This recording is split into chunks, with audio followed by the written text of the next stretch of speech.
Kapapasok lang na balita, sumiklab ang sunog sa loob ng isang mall sa Parañaque. May live report si Jamie Santos. Jamie? Maki, isang sunog nga ang sumiklab sa isang mall dito sa Barangay Tambo, Parañaque City ngayong gabi. Agad na rumesponde ang mga bumbero para apulahin ang sunog.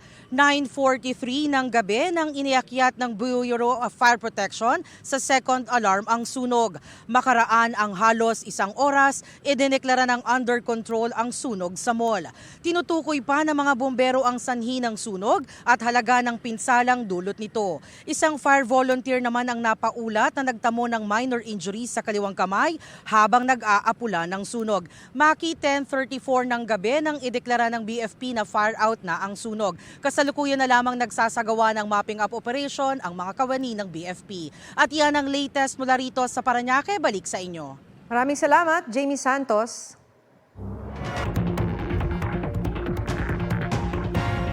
Natagpo ang patay sa isang hotel sa Bangkok, Thailand, ang 6 na dayuhang nilason umano. Sa Canada naman, bahang dulot ng malalakas na ulan ang naranasan. Ang mga balita abroad sa report ni John Consulta. Nagmistulang waterfalls ang hagdan pababa sa isang railway station sa Toronto, Ontario, Canada. Ang mismong istasyon, binaha.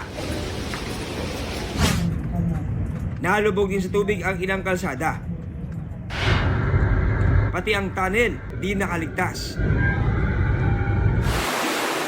Maging ang bahay ng rapper na si Drake, pinasok ng baha. Epekto yan ng malalakas na ulan na nagpabigat sa trapiko at nagdulot ng power outages.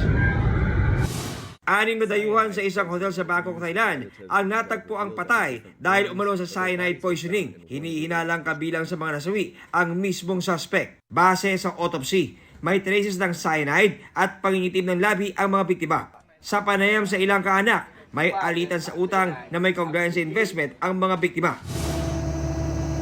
Napadpad sa dalampasigan sa New Zealand ang patay na spade-toothed whale. Gamit ang backhoe, binuhat ang balyena.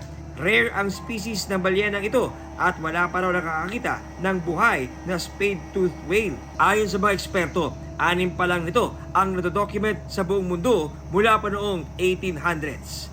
John Consulta, nagbabalita para sa GMA Integrated News. Panglimang Maynila sa listahan ng riskiest city o pinakamapanganib na lungsod sa buong mundo para sa mga dayuhang turista base sa pag-aaral. Sa report ng American Business Magazine na Forbes Advisor, 91.49 ang overall risk score sa Maynila. Sa 60 lungsod sa mundo, pang-5 ang Maynila sa personal security risk, pang-7 sa health security risk, pang-9 sa krimen, pang-9 sa infrastructure security at pang-12 sa digital security. Binigyang diin ang pagiging vulnerable ng lungsod sa mga kalamidad, issue sa seguridad at kalusugan na posible raw maging banta sa mga dayuhan. Singapore naman ang itinuturing na safest city for tourists sa buong mundo.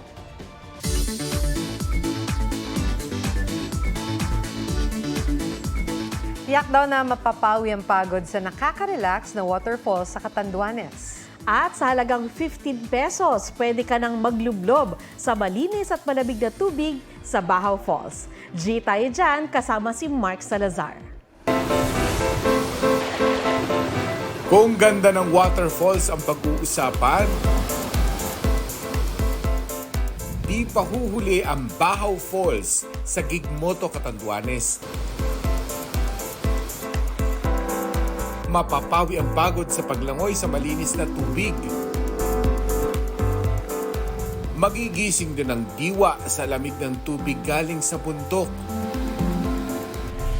Kung feeling adventurous, pwede ring mag-dive.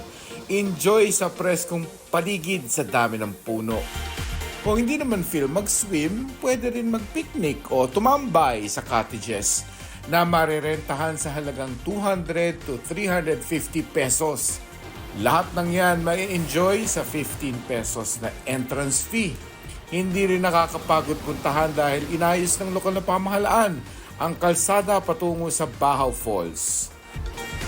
Mark Salazar, nagbabalita para sa GMA Integrated News.